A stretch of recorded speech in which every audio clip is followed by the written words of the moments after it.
Ciao, buona la terza? Spero di sì. Stiamo avendo un po' di problemi di connessione, ci stiamo tentando disperatamente di connettere con Gianmarco Tamberi, a volte succede, Instagram magari è un po' sovraccarico, magari in questo momento, vediamo se riusciamo. In attesa, dice sempre in attesa. Eccoci, Eccoci. ce l'abbiamo fatta, è incredibile. Grande, vabbè, dai, bene, bene, eccoci qua, eccoci qua. No, ma è un'ansia tutte le volte quando succede questa cosa, però a volte Instagram magari è sovraccarico, magari ci sono tante dirette in questo momento. Esatto, l'importante era riuscirci, ce l'abbiamo fatta. Ce l'abbiamo Come fatta. stai? Bene? Bene, tu? Benone, grazie, benone. Per quanto il periodo è quello che è, però mi sto allenando molto bene, anzi, sono parecchio stanco, però dai, Ah, bene, bene, grazie.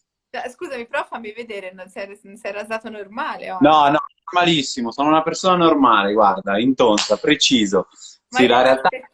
la metà barba solo in gara la tengo. Molti non pensano che sia così, ma solo durante le gare, quindi quando vado in giro sembro una persona normale. Ah, ok, ok. Senti, ma qual è stata la prima volta, la prima gara che hai disputato così? Allora, la prima volta che ho tagliato la barra a metà è stato nel 2011 a un campionato italiano junior in cui mi presentavo da favorito, ma avevo un'ansia di gareggiare enorme perché venivo da un po' di infortuni, quindi non sapevo qual era la mia reale condizione. E così per stemperare un po' la tensione, per cercare di buttare fuori un pochino il peso di quell'aspettativa, ho detto, beh, faccio una cavolata, mi taglio la barba a metà. Peccato che avevo sì e no due peli al tempo nella barba, quindi non si vedeva. Col tempo è diventato un vizio che invece diciamo che si nota abbastanza. Vabbè, però ora quindi poi l'hai mantenuta e la tieni sempre la barba tagliata così a Eh metà. sì, ormai è diventato un rito pre-gara di quelli che non posso farne a meno. Da buon sportivo, quando le cose funzionano, si tengono. Perché poi alla fine quella gara di cui ti parlavo ho vinto facendo il mio record di 10 centimetri, quindi fu un successo quella metà barba. Bene, bene, quindi giustamente è importante, no? Anche l'aspetto rituale nello sport, soprattutto prepararti, diciamo, seguendo un po' sempre delle stesse routine. Per te è importante? Beh, sì, diciamo che noi sportivi abbiamo una sottospecie di malattia, c'è caso che se un giorno ti metti un intimo di un certo tipo che ti porta fortuna, ad ogni gara dovrai avere quell'intimo finché non capirai che non c'entrava nulla. Abbiamo questa sottospecie di malattia mentale, però in linea di massima, a parte per la metà barba, per le altre cose sono più tranquillo, riesco a gestirmi e capire e razionalizzare che non sono quelle le reali cose che garantiscono un buon risultato, no? Quindi, a parte la metà barba che non me la puoi toccare perché è un momento in cui io mi chiudo con me stesso, mi metto lì da solo nel bagno con la musica tutta e ritrovo un po' quello spirito da gara, ecco, entro nella mia modalità guerriero, come se mi facessi gli indiani, no? Che si facevano le due strisce qua, io Ci stai dai, vanno qua. giustamente, sempre la stessa, immagino, sempre la stessa mezza. Sempre la stessa parte, esatto. Quindi arriverò a 70 anni che qua mi cresce tipo e qua invece va a rilento.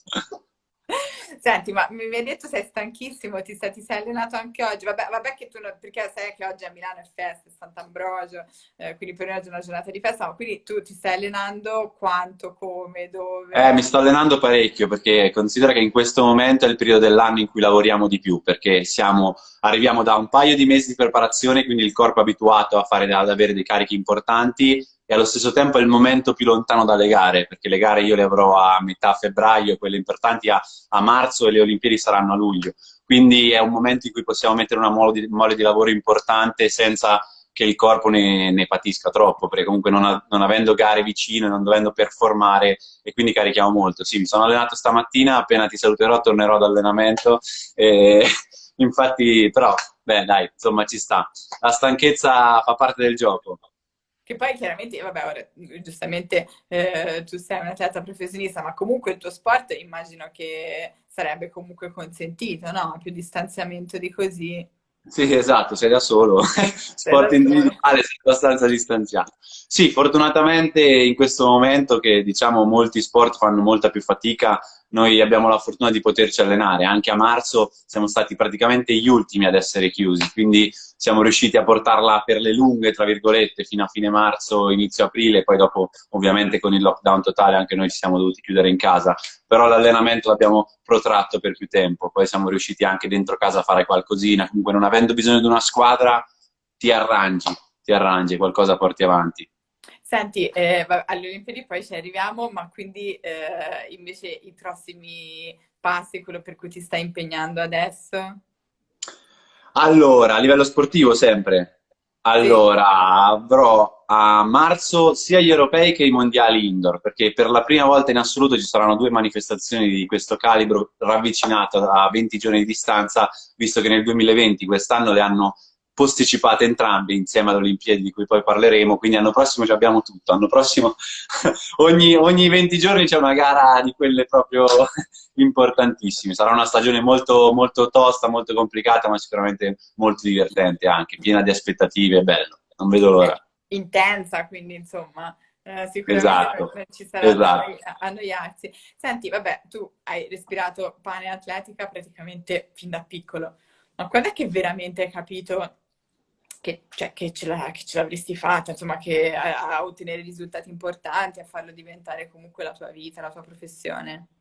Devo ancora capirlo in realtà, sto valutando. No, scherzo, dai. A parte Come? le a parte le stupidaggini, da quando sono piccolo, hai detto bene, mastico pane atletica perché mio padre era un saltatore in alto. Lui ha fatto le Olimpiadi nell'80 a Mosca, finalista di salto in alto, un record di 2,28. Io mi sono avvicinato al salto in alto molto più tardi in realtà di quanto si possa immaginare perché ho iniziato a 17 anni, quindi ero già grandicello. Ho fatto pallacanestro per tutta la mia vita, infatti sono un appassionato, ritengo malato di pallacanestro. Dai 4 ai 17 anni ho giocato a basket e ogni tanto facevo qualche garetta d'estate sporadica. Poi a 17 anni c'è stato un momento proprio in cui mi sono detto, tutte le persone intorno mi continuavano a dire guarda che ti mangerai i gomiti se non ci provi, se non ti ci metti, quello è il tuo talento, quella è la tua strada. E io ho sempre cercato di posticiparlo il più possibile perché amavo la pallacanestro. Poi mi ci sono buttato, ho detto vabbè proviamoci, visto che tutti mi fanno una testa così, proviamoci e devo dire che nel giro di poco si vedeva che quella era la mia strada. Mi sono qualificato per i mondiali under 18 dopo 5 mesi che avevo iniziato a fare atletica e nel giro di 3 anni, 2 anni e mezzo mi sono qualificato per le Olimpiadi assolute, quindi era sicuramente la mia strada. L'ho iniziata tardi, però quando mi ci sono buttato mi sono buttato subito in un certo modo. Quindi in qualche maniera questa eredità di famiglia, insomma, non è stata un ostacolo magari appunto verso altri sport, anzi tutt'altro, alla fine. Sì, sì, in effetti mio padre non mi ha mai obbligato né spinto chissà quanto a fare atletica. Ho deciso da solo, lui ovviamente mi buttava lì ogni tanto le frecciatine perché comunque era un qualcosa che gli piaceva per me. Però ho sempre posticipato la cosa. Poi quando ho iniziato, diciamo che abbiamo fatto coppia subito io e papà, perché adesso lui mi allena, ormai sono 10 anni che mi allena e tutti i giorni siamo al campo insieme, quindi è una cosa da fuori bellissima, da dentro dipende dalle Eh, situazioni. immagino. Beh, come puoi immaginare non è facilissimo, però ovviamente se ancora sono qui dopo 10 anni c'è un motivo. Esatto. Senti, e questo poi è stato anche uno degli argomenti, perché tu oltretutto hai anche partecipato a un documentario diretto da Alberto Donofrio, Giovani e Famosi. Tu sei uno dei due protagonisti della prima puntata. Sì, sì, sì. E Ma lì un com'è po' si andata? capisce la storia. No, è andata benissimo. Alberto è un grande. Alberto è veramente bravo, ci ha messo tutti a nostro agio, quindi è stata. Allora, com'è andata?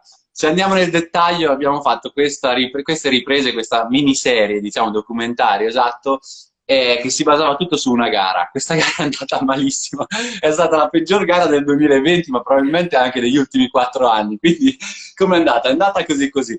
Però in realtà il documentario è bello proprio per questo, se lo andate a vedere potete proprio vedere cosa c'è dietro, quanta sofferenza c'è dopo una gara che non va, perché se fosse andata normale, se fosse stata una gara normale non si capiva quanto in realtà ci teniamo noi atleti, quanto ti ti smuove dentro un qualcosa che non funziona. Poi dopo 3 giorni ho rigareggiato in Serbia, ho vinto una gara migliorandomi di 5 centimetri e dopo altri 2 giorni ho fatto una gara a Siena facendo la seconda miglior prestazione al mondo al tempo di febbraio, che era quando abbiamo girato. Quindi in realtà quella gara lì è andata malissimo, però poi mi sono ripreso e se vogliamo forse anche grazie allo stimolo che mi aveva dato registrare quelle cose. Quindi Però senti, appunto, metti in luce un aspetto del genere, ma anche comunque l'impegno, la fatica, la sofferenza che comunque implica poi avere una carriera sportiva di un certo livello. sì, sicuramente c'è tantissimo dietro, c'è praticamente tutto quello che non si vede nello sport è lì. Si vedono solo le gare, ma in realtà le gare è l'iceberg di tutto quanto, c'è dietro un lavoro enorme, che poi si pensa spesso e volentieri che sia un lavoro fisico soprattutto. Io credo che la parte fisica sia quasi la parte più facile, se vogliamo, perché andare al campo ad allenarsi per degli obiettivi come i nostri è facile, non lo farebbe solo uno stupido. Chi è che ha degli obiettivi così grandi e non si fa allenare? Quindi è la parte un po' più facile, quello che c'è tutto intorno, le emozioni che viviamo, le difficoltà, le frustrazioni. Ho passato dei periodi della mia vita veramente difficili. Dopo l'infortunio nel 2016 ho avuto un bruttissimo infortunio a 20 giorni dalle Olimpiadi. Molte delle persone che ti seguono magari lo sanno, e per me è stato un lutto, è stata una cosa da superare veramente difficilissima, lacrime, lacrime, lacrime. Quando ti impegni così tanto per qualcosa e ti avvicini così a raggiungerla e poi caschi nel più profondo, è difficile. Sono momenti veramente, viviamo le emozioni a mille, nel bene e nel male, quindi ovviamente ci sono queste cose, però non posso non ritenermi una persona fortunata. Quello che facciamo è una cosa bellissima, perché avere delle ambizioni così ti fa vivere la vita a pieno, riesci veramente, finisci la giornata e dici, cavolo, ho avuto delle emozioni enormi, sia nel bene che nel male, però sono emozioni, quindi viviamo le emozioni alla fine. E senti, e peraltro è come rivivere un brutto film, anche Tokyo 2020. Sì, esatto, esatto, Che siamo Olimpiadi, andati Olimpiadi mancata stagione 2. Possiamo farci un film veramente a più puntate, tra l'altro. Eh sì, esatto, è stato come un po' come riviverlo, devo ammettere, in piccolissima parte, perché Rio per me è stata cancellata del tutto, non c'era nessuna possibilità di scendere in quella pedana dopo tutto il lavoro fatto, che sarebbe stato sprecato, perché l'Olimpiadi successiva poi sarebbe stata dopo 4 anni, appunto, Tokyo, e quindi è stato veramente un trauma enorme. Questo poteva esserlo se le avessero cancellate, le hanno rimandate di un anno, quindi è stato quelle lacrime che ho versato a Rio per 20 giorni consecutivi, quasi sono ridotti in 4-5 ore. Però ovviamente non è stato facile anche qui. Guarda, l'unico allenamento, credo, che ho saltato per mia volontà degli ultimi 5 anni è stato il giorno in cui hanno comunicato che le Olimpiadi non si sarebbero fatte nel 2020. Ho chiamato mio padre e ho fatto, io oggi non mi alleno. Lui ovviamente non ha obiettato, non gliene è fregato niente. Troppe volte lui a dirmi, guarda, oggi magari riposa, io no, con la febbre, non mi è fregato niente, sono sempre allenato. Mentre quest'anno proprio me lo ricordo benissimo, appena hanno comunicato questa cosa, ho detto basta, guarda, oggi non mi alleno. Avevo bisogno un po' di... E in questo pomeriggio di libertà però hai scritto un post bellissimo che credo condensasse un po' il pensiero di tanti sportivi. Poi non so in uno sport come il tuo quanto cambi posticipare di un anno un evento come le Olimpiadi, perché con tanti ospiti che abbiamo avuto e con cui ne abbiamo parlato, per qualcuno magari è tornato anche Utile. meglio, perché magari si doveva riprendere da un infortunio e quindi dice ok, Certo. io ho un anno in più per riprendermi da questo infortunio. E poi per alcuni sport è molto influente, per altri un po' meno. Certo. Nel tuo come Allora, io ho fatto una sottospecie di riflessione. Secondo me questo posticipo può essere positivo o negativo a seconda di come si è vissuto questo periodo. Cioè, il 2020 è stato comunque un anno orrendo, osceno, negativissimo, ma pieno di opportunità. Tutti noi abbiamo vissuto in una situazione quasi paradossale, no?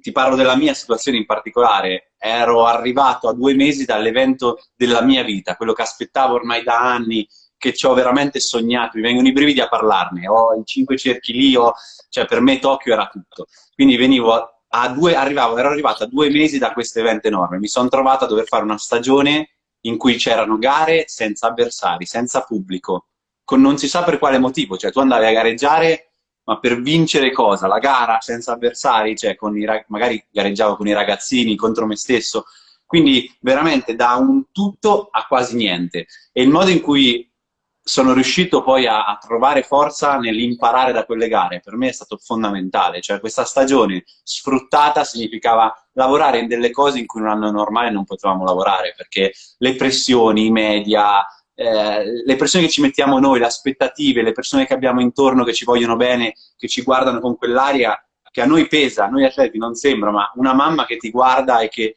tu vedi il suo sguardo che non vuole farti sentire il peso della situazione, ma tu lo senti, percepisci questo, e questo è moltiplicato per tutte le persone che conosciamo, la fidanzata, gli amici, e quest'anno non esisteva, quest'anno andavamo a fare le gare, sì, vado a gareggiare, ah bella dai, quando torni chiama. Cioè, ovviamente la gente non si rendeva conto, non c'era un'importanza reale nelle gare, e quindi eri tu a dovergliela dare, e questa cosa insegna molto, insegnava negli allenamenti, insegnava a costruire cose diverse, quando si lavora in cose diverse comunque si impara.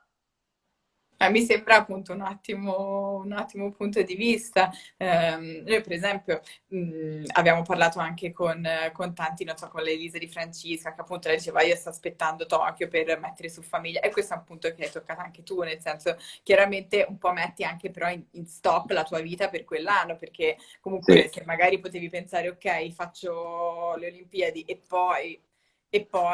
quello e poi chiaramente gli devi, insomma, lo devi posporre di un anno comunque. Certo, poi io tra l'altro sono fidanzato da pochissimo tempo, solo 11 anni che stiamo insieme, quindi il discorso della famiglia, diciamo che Chiara se ci sta seguendo ne sa qualcosa. Comunque no, è sicuramente così, fa parte di tutte quelle cose di cui parlavamo prima, che quando guardi uno sportivo o una manifestazione sportiva non ti rendi conto di cosa c'è dietro. Ovviamente per quanto mi riguarda è talmente grande il mio obiettivo che le Olimpiadi sono al centro di tutto. La mia ragazza con cui sto insieme da 11 anni si rende conto di quanto è importante per me e riesce ad accompagnarmi. Non è facile stare vicino a noi, non è facile perché ovviamente nel pieno dell'attività quello che mettiamo al centro è lo sport. Perché se non fosse così, o sei Usain Bolt che vinci comunque, e immagino che anche lui l'abbia fatto. Nel mio caso non è così, perché ho avversari nettamente più forti di me. Per poter competere con loro devo fare quel qualcosa in più. E avere una donna che riesce a capirlo è tanta, tanta roba. Quindi tante volte mi sento in colpa per quello che è questo periodo, magari se stesse con un ragazzo normale, aveva già fatto una famiglia, avrebbe già fatto, non lo so, però è difficile stare vicino a noi, ma è una cosa che noi apprezziamo tantissimo. E non è una sportiva la tua fidanzata? S'allena per tenersi in forma, non è una sportiva. Fortunatamente no, perché due sportivi insieme, non so le persone che stanno insieme come fanno, tipo Fognini mi viene in mente o altri, No, ma credo sia proprio davvero complicato.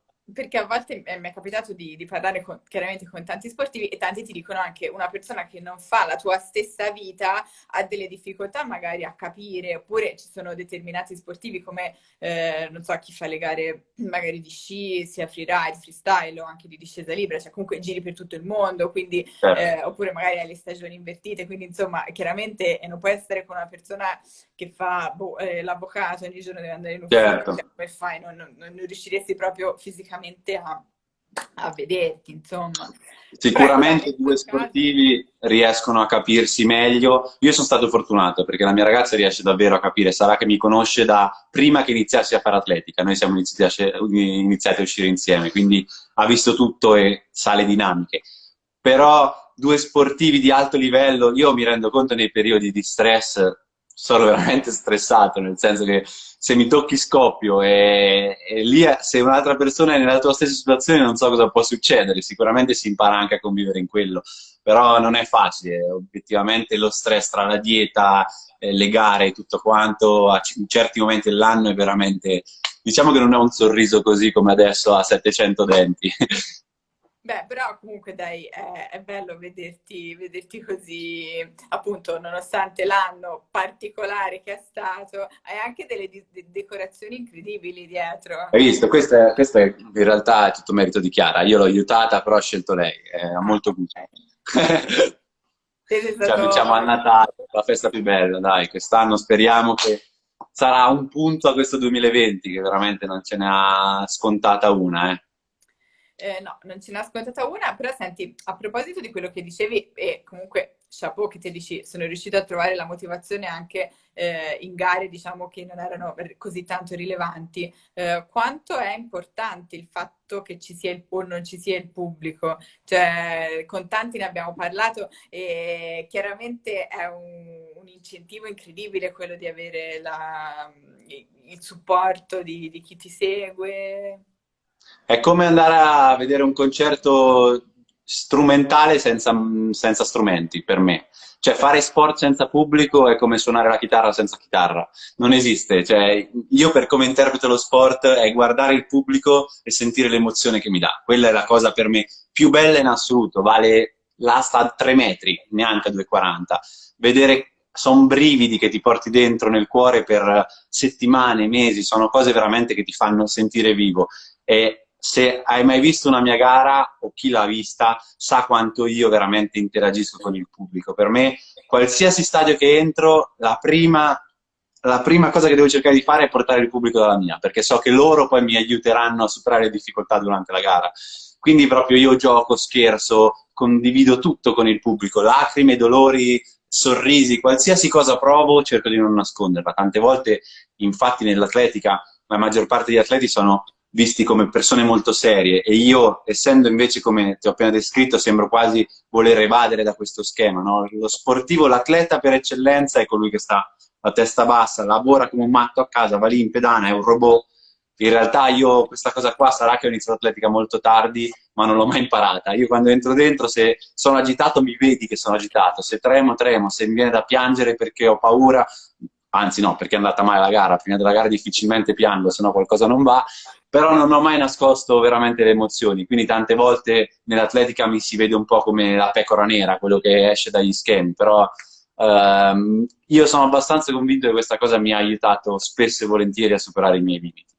Senti, una delle cose a proposito appunto di tue gare che invece mi ha colpito un sacco, quanto cavolo ti pieghi? Cioè, praticamente L'arco in aria. No, vabbè, è incredibile, dice, vabbè, che si spezza, non è possibile, di cos'hai la schiena? Sì, in effetti inizio a sentirla un po' questa cosa. No, dai, a parte gli scherzi, è una di quelle cose di cui parlavamo prima. O nasci veramente, sono dei miei avversari che secondo me sono 1000 volte più forti di me e non hanno bisogno di andare a perfezionare quelle cose come andiamo a guardare noi ogni minimo dettaglio. Quindi io l'arco devo farlo meglio di tutti per riuscire a competere con uno che spinge molto più di me a terra. La rincorsa devo farla al millimetro meglio di tutti per riuscire a competere. Andiamo a studiare qualsiasi minimo dettaglio per cercare di competere con gente che, a mio avviso, ha un DNA per fare questo. Cioè, io gareggio con avversari, il più forte al mondo, secondo me, a mio avviso, in questo momento, ma di sempre, perché poi sicuramente il saltatore in alto con più qualità è un Qatariota si dice? Vabbè, del Qatar, che si chiama Mutaz Sambarshim e pesa 66 kg, alto come me, pesa 12 kg meno di me. Cioè, sono tanti a portarli su 12 kg. Se gli metti uno zainetto di 12 kg, lui è stato concepito per fare salti in alto, un fenomeno pazzesco, siamo anche tanto amici, però capisci che gareggiare contro gente di questo calibro non è facile, quindi devo trovare scamotage ovunque, tra cui piegarmi più degli altri. No, sì, questa è proprio una cosa che mi ha veramente, cioè, mi ha veramente stupito. Ma quindi, scusami, io sono poco ferrata sul salto in alto. Quali sono le qualità che devi allenare costantemente e che fanno poi veramente la differenza in gara?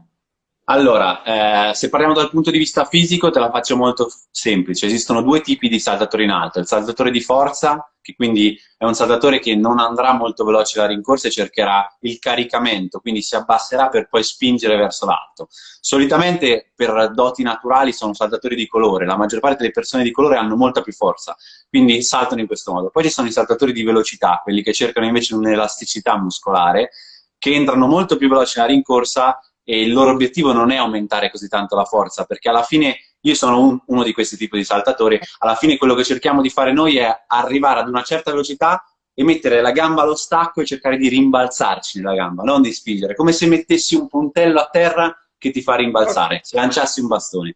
Quindi non serve una forza spropositata, soprattutto a angoli chiusi, noi cerchiamo di tenere la gamba più tesa possibile, a differenza dell'altro tipo di saltatori che invece piegano per poi risalire. Quindi Diciamo che sono queste due scuole, ma che dipendono soprattutto dalle doti naturali, da come fisiche. si nasce, che poi vanno a delineare un percorso di allenamento differenziato. Dal punto di vista mentale, una delle cose più importanti sicuramente è il non concepire un limite personale. Tu non devi avere idea di qual è il tuo limite, perché dal momento in cui pensi, ok, io posso saltare il 2,31, oppure ho saltato 2,31, il mio record è 2,31, quindi quando viene messa l'asta 2,32, quello lì io non ce l'ho come record, quindi non lo posso fare.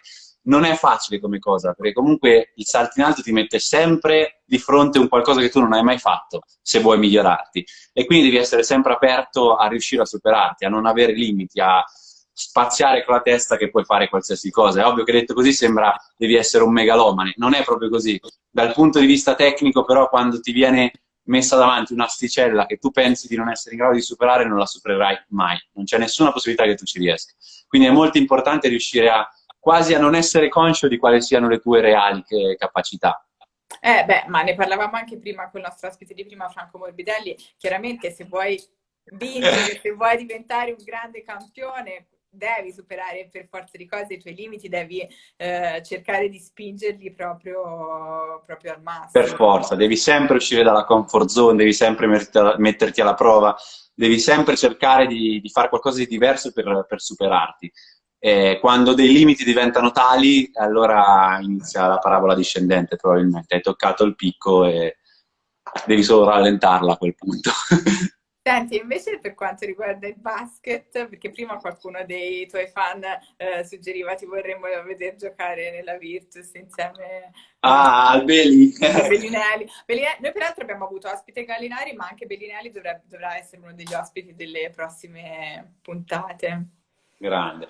Beh, diciamo che sarebbe, beh, per me è stato sempre un sogno da quando ero piccolino giocare a basket a alti livelli. Ormai è impossibile perché ormai ho scelto un'altra strada, quindi quella strada percorrerò. Però devo dire che mi diletto ogni tanto d'estate, mi diverto nei campetti a giocare per quel che è possibile, evitando il più possibile di farmi male, soprattutto stando attento a quello. Però è una passione davvero tanto, tanto forte la mia, quindi non voglio abbandonarla del tutto perché mi fa star bene, mi piace, mi fa sfogare. Senti, appunto, hai detto, hai usato il termine passioni, e GQ è il magazine delle passioni maschili, quindi a parte l'atletica e il basket, quali sono le tue? Allora, io quando ero più piccolo suonavo la batteria, poi ho smesso di suonarla dico per questioni di tempo come scusa. Tra l'atletica e la scuola ho smesso la batteria, ma in realtà è una scusa perché poi gli impegni sono uno di quelli che quando li segue o li segue veramente a capofitto ci si mette, oppure faccio fatica a portarli avanti così così. In questo momento diciamo che non è una passione, ma un impegno anche quello lì. Sto cercando a tempo perso di studiare, di fare qualche esame. Sono iscritto a economia alla LUIS, quindi la quarantena in questo mi ha aiutato. Tutto il tempo dentro casa sono riuscito a fare qualche esame in più, soprattutto col fatto del telematico, farli da casa mi ha aiutato molto, perché poi lasciare la casa per andare a Roma e fare degli esami, magari saltare allenamento, è una cosa che non mi concedo mai, quindi mi ha aiutato. Altre passioni, beh, la mia passione più grande dopo il basket è sicuramente mangiare i cannoli. Poi Hai mangiato anche oggi, ho visto delle tue storie. no, non l'ho mangiati. Allora, tutti No. mi dite che mangi cannoli, in realtà riposto i cannoli degli altri. Ah, Ormai la gente se mangia cannoli mi tagga, quindi io, siccome sono appassionato, li rimetto sempre e ogni giorno la gente mi fa, ma mangi solo cannoli, ma non è vero, magari li mangerei davvero. Un'altra cosa che mi piace tantissimo fare è andare a fare surf, che riesco a concedermi poco in perché dalle realtà. tue parti ci sono degli spot, no? Ci sono degli spot, tu fai surf, vero? Fai Sì. surf. Sono stato anche ieri, non lo dovrei dire perché papà se vede queste... Sono stato anche ieri che avevo il giorno di riposo, durante il riposo sono andato a fare surf. Ci sono degli spot qua, io una settimana all'anno nel mio mese di vacanza vado sempre o in Portogallo o in Spagna a fare surf perché è una cosa che veramente mi piace tanto, faticoso e come tutti gli sport mi piace da morire. Sì, è parecchio faticoso, È diciamo. parecchio faticoso, ne sai qualcosa? Beh, però dai, e voi siete anche gialli, quindi Cioè, Cosa, scusami? siete anche gialli come regione, Siamo quindi, diventati gialli l'altro ieri, fantastico. quindi, insomma non hai limitazioni. Ma in realtà, guarda, c'è uno spot che è qua ad Ancona, quindi sarei stato nel mio stesso comune senza problemi e fortunatamente si riusciva. Poi, essendo comunque il surf uno sport che ti tiene abbastanza distanziato, cioè il mare di mezzo, a meno che non vuoi rompere la tavola, andare addosso a qualcuno, hai modo di star bello largo. Di essere distanziati, va bene. Io ho una parte di famiglia ancora, quindi poi ti chiederò dei consigli allora Vai, su scrivimi, andiamo dove. insieme una volta quando vieni. No, ma meglio di no, guarda. Marco, guarda, non pensare che... Fidati, andiamo insieme, perché è No, una fidati passione, sì. rimane tale. Va bene, senti, quindi vabbè, cannoli, allora te li mangi stasera, visto che non te li sei Magari, mangiati. dai, no, guarda, non me lo dire, ho riniziato una Perché dieta semiseria, dai. semiseria, esatto, oggi, perché fino ad oggi in realtà è stata semiseria, da oggi diventa seria, perché poi faccio sempre fatica, o le cose le faccio o non le faccio, quindi magari la Una delle faccio. cose che dicevi anche nel post bellissimo, lunghissimo, che hai scritto appunto per questo delle Olimpiadi, facevi molto riferimento sulla dieta, quindi È è la proprio. cosa che più in assoluto mi pesa rispetto a quello che sto facendo in questi anni, perché comunque il mio sport richiede una dieta molto tosta, nel senso che superare la gravità prevede che meno pesi, più è facile farlo. E quindi considera che io nel periodo di gara rispetto a un periodo di vacanza vario di 10 kg e non sono pochi 10 kg. In questo momento sono tipo 8 kg, 9 kg sopra, perché essendo lontanissimo dalle gare, eh sì, lo so, sono tipo anoressico nei periodi di gara, ma patisco molto. Aiuto, hanno 8 kg Quindi, meno, cioè sparisci. sì, sì, abbastanza. E quindi è molto difficile perché devi anche combattere con te stesso, cioè a un certo punto arrivi ad avere anche delle difficoltà, delle sfaccettature del tuo carattere che quando mangi non hai. Quindi per questo ti dicevo, due sportivi insieme non è facile, se fanno la dieta nello stesso periodo. È vero che la mia dieta è veramente, credo che la facciamo solo noi saltatori in alto, una dieta del genere, perché No, ecco, però a essere questo punto io voglio sapere cosa mangia un saltatore in alto. non mangia, no. Ah, ecco. No, dai, scherzo. Beh, mangio vicino alle gare, poi durante la settimana della gara importante, in realtà è come se io facessi un. Recuperi. Sì, recupero, perché per me lì è fondamentale tornare ad avere energie, tornare ad essere una persona razionale e non impulsiva, essere sereno, perché poi se vai in pedana con i nervi, con le occhiaie, non va bene. Quindi io so che in una settimana non prenderò 3 kg, perché non è che mi metto a mangiare come. Però riesco a recuperare quelle energie perlomeno per farmi star bene. Nei mesi precedenti invece, perché sono mesi, è molto dilatata nel tempo, diciamo che su 365 giorni, se levi un mese e mezzo di vacanza, ne rimangono 320 o 280 a pranzo, 280 giorni li mangio pasta in bianco, senza niente. Quindi 280 giorni all'anno, pasta in bianco e sera si varia, ma carni molto magre, possono essere o il petto di pollo, o carne rossa magra o pesce, però comunque veramente con pochissimo condimento, cose molto magre. Poi non ti nascondo che ovviamente in un modo o nell'altro uno deve cercare di vivere, quindi ci sono dei momenti in cui sgarri, ci sono dei momenti in cui arrivi anche ad avere delle difficoltà ad affrontare la dieta, perché quando mangi così in maniera metodica e così poco, quando ci sono dei momenti che inizi a sgarrare e poi ti si apre una voragine dentro e ti A che mangi di punto? tutto.